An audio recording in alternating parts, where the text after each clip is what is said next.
watching it.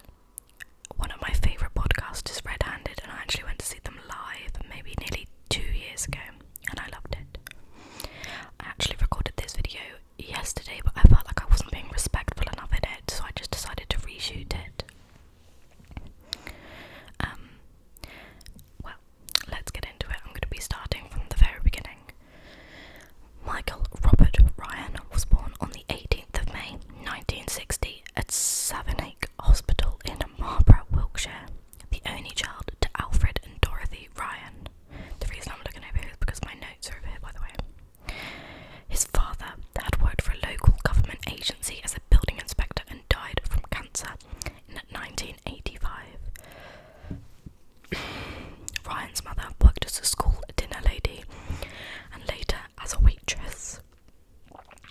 Ryan attended Hungerford Primary School and John O'Corn School before studying at Newbury College from the age of 16. He dropped out of college, and some sources stated that Ryan was at one point employed as an antique dealer. This has never been corroborated though. On the 7th of April, he began employment as a labourer, working on footpaths and fences. He left that job on the 9th of July and returned to claiming benefits.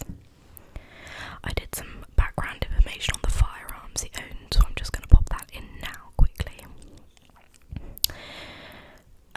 Also bearing in mind that we don't have guns in the UK, so I don't really know if I'm pronouncing any of these names right, so just bear with me. Ryan was issued a shotgun certificate on the 2nd of February 1978, and on the 11th of December 1986 he was granted a firearm certificate covering the ownership of 2 pistols. The licence only permitted Ryan to use these weapons at approved ranges. He later applied to have the certificate amended to cover a 3rd pistol, as he intended to sell one of the 2 he had acquired and wanted to buy 2 more. On the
this is important, Thames Valley Police sent 2 patrol cars to the A4 to investigate.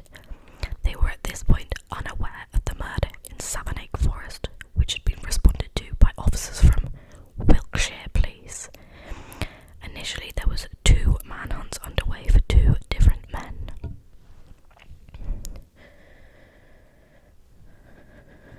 After leaving Froxfield, Ryan returned to the home that he shared with his mother on Southview in Hungerford. After arriving there at 12:45, he was seen by his neighbours, who described him as looking upset and sad. Soon after entering his house, one of the witnesses heard gunshots. Ryan has shot his 2 family dogs. He exited the house with equipment such as ammunition, survival equipment and a flak jacket. He failed to start his car. No one knows why his car didn't start. We just don't know. We just don't know. And instead returned to the house and set the living room alight using the petrol he had purchased from Froxfield. Leaving the house, he headed east on Southview towards the school playing fields. En route, he shot and killed 2 of his neighbours, Roland and Sheila Mason with the Type 56 and Beretta respectively. A 14-year-old girl who lived nearby heard the noise and went to see what it was. Ryan shot her 4 times in the leg. She sought first aid from her mother, a nearby resident, but survived luckily. Ryan was chastised by a 77-year-old neighbour for scaring everybody to death for making noise. Although he did not shoot her, no one knows why, because she was close to him. Ryan then wounded Marjorie Jackson, one of the people who had seen him arrive home, in her back. She phoned her friend George White for help and asked him to collect her husband Ivor from work in Newbury. I did listen to an interview with her, and I do remember her saying that she didn't actually tell George White what actually happened. She just said that she needed help and needed her husband to come home. Past the playing fields, Ryan walked along a footpath towards the town common. He shot and killed a 51-year-old Kenneth Clements with a Type 56. Clements had been walking his dog with his family. The family escaped without injury. At this time, approximately 12:50, police had linked the incident in Froxfield to the many calls they had received in Hungerford and instead focused on Southview. Ryan returned to Southview from the common, and the first police officers to arrive aimed to close both ends of the road to contain a possible gunman. These officers were unarmed. They'd sent unarmed police officers. When Ryan saw the police response, he shot at one of the officers, PC Roger Brereton. Now I think I couldn't find anyone that was able to say his name out loud, so please excuse me if I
recreation grounds at the edge of the common.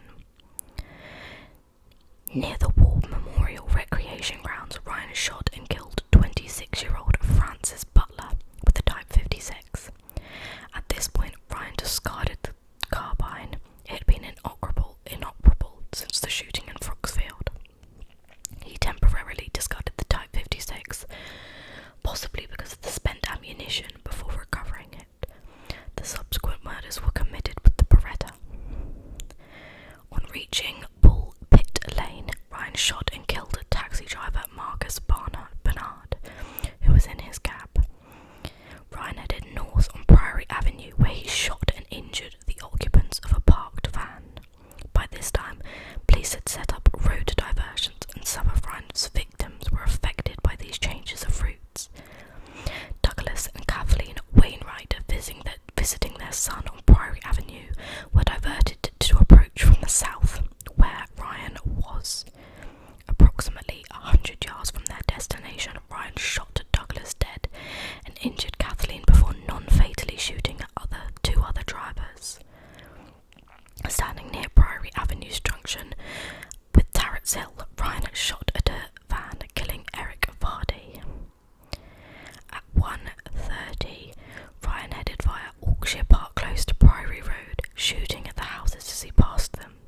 He then shot at a passing car on Priory Road and fatally injured the driver, 22-year-old Sandra Hill. After shooting Sandra Hill, Ryan forced his way into a house further down Priory Road and shot the occupants, 66-year-old Jack Gibbs and 62-year-old wife Myrtle Gibbs. Jack was killed instantly and Myrtle died 2 days later at Princess Margaret Hospital in Swindon. Leaving the Gibbs home, Ryan shot at houses opposite and injured the occupants. He continued south on Priory Road, where he shot once at a car driven by 34-year-old Ian Plale, who was fatally struck in the neck. His wife and their 2 children escaped injury. Plale died at Radcliffe Infirmary in Oxford 2 days later. Finally, at 1:45, the police helicopter arrived and broadcast warnings to the public. At this time, Ryan shot and injured a male outside a property on Priory Road. Now onto the kind of last final section. Ryan was next seen further along Priory Road, approaching John O'Gaunt School, which was thankfully closed for the summer holidays. The school caretaker reported seeing a man enter one of those school buildings at 1:52. The TFU secured gardens and houses in the area before surrounding the school at approximately 4 o'clock. So they got there and they saw him go in at 1:52 and didn't manage to secure everything until 4 o'clock. At 4:40, they heard gunshots in the vicinity of the school and more officers went to the scene. At least one further shot was fired from the school building, and that was heard at 7:15. These may have been aimed at the police and the press helicopters. Ryan's precise location after the shooting at 1:45 had been unknown, as there was no confirmed sightings. But at approximately 5:26, the police first saw him at the school shortly after he had thrown his Type 56 out of the 3rd floor window.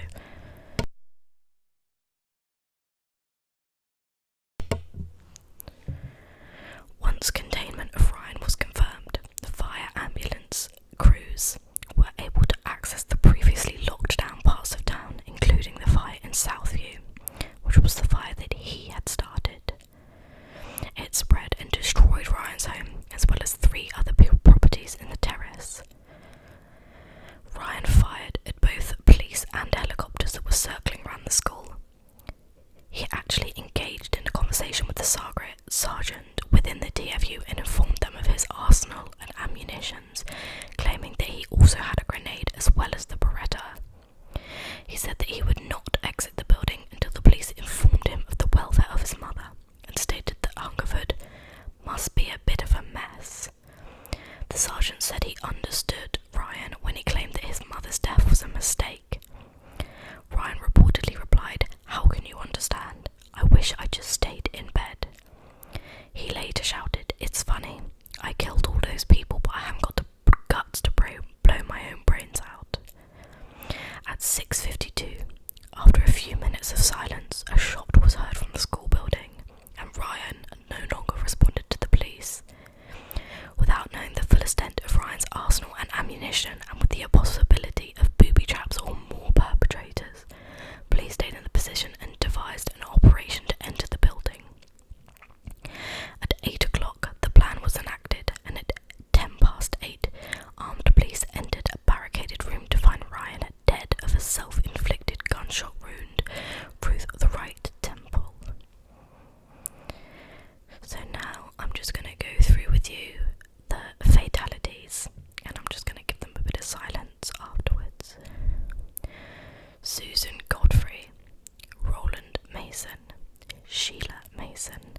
major incident, and in the immediate aftermath, Thames Valley Police locked down many areas to secure evidence and exclude press activity. The CID headquarters was established at the force's premises in Sulhamstead, approximately 18 miles east of Hungerford. They conducted a sweep search of the town, identifying 78 bullet holes in 15 different vehicles. Investigators were supported by the force's auto-index system. The Holmes platform had not been implemented yet. Prime Minister Margaret Thatcher visited Hungerford on the day of the massacre. The day after the massacre, she stated that if gun control laws needed to be tightened to prevent more events like this, of course, that will be considered. That pissed me off. I'm sorry. That will be considered. Funerals for the dead were conducted in the weeks after the tragedy, beginning with Eric Vardy's in Great Shefford on the 26th of August.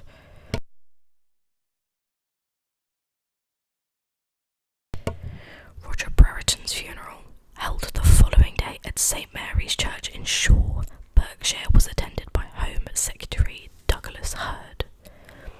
Dorothy Ryan was buried in Calne, Wiltshire on the 29th of August, and Michael Ryan was cremated at Reading Crematorium on the 3rd of September.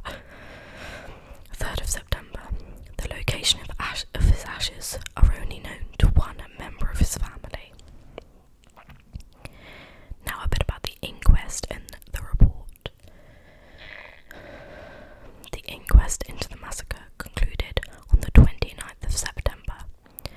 The coroner of West Berkshire, Charles Hoyle, recognised the dichotomy of the nation wanting rapid police response to events like this, while also insisting on routinely unarmed police force. The jury in the inquest recommended to the coroner that semi-automatic weapons should not be generally available, and an individual should not be able to own an unlimited quantity of arms and ammunition.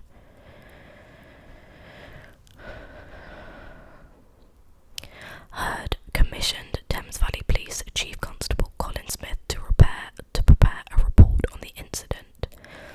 The Hungerford report found that the day of the massacre, the town, which is usually policed by 2 sergeants and 12 constables, was policed by only 1 sergeant and 2 police constables and 1 station duty officer.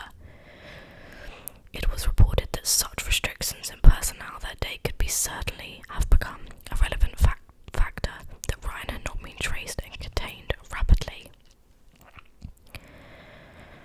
Communications, both internally within the force as well as handling communications with the public, was criticised.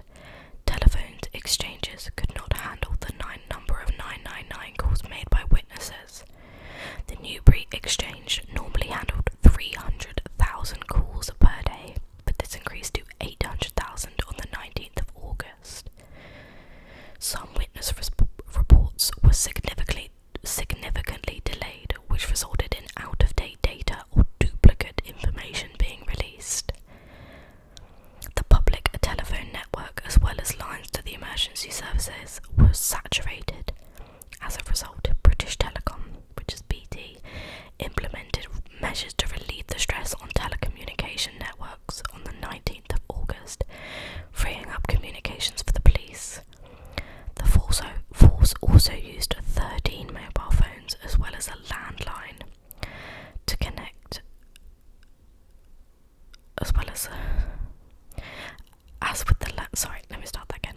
The force also used 13 mobile phones, as with the landline network. Rackle blocked the public from using cellular network to allow the police's mobile phones to work. The report also suggested that although the police force helicopter was undergoing repairs,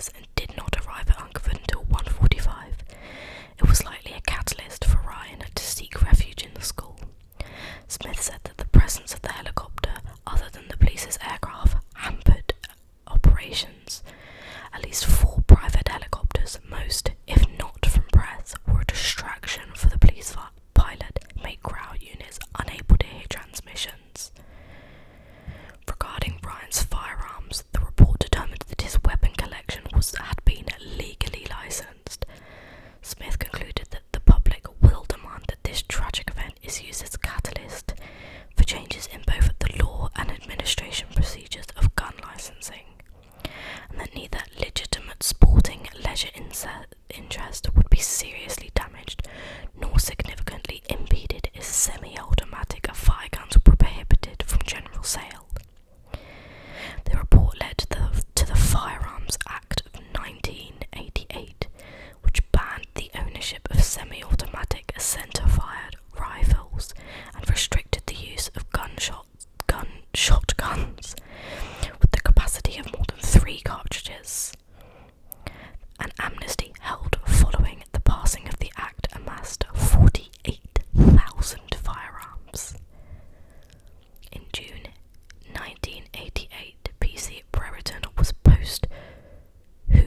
humorously awarded the Queen's Commendation for brave conduct. And now I'm going to talk a bit about the legacy. The massacre remains, along with the 1996 Dunblane School Massacre and the 2010 Cumbria shootings, one of the deadliest mass shootings in the UK, and the name Hungerford has become synonymous with the massacre. The Hungerford Tragedy Gardens adjacent to the town's war memorials were established to memorialise the victims of the massacre. Most residents of Hungerford refer to this event as a tragedy. One local stated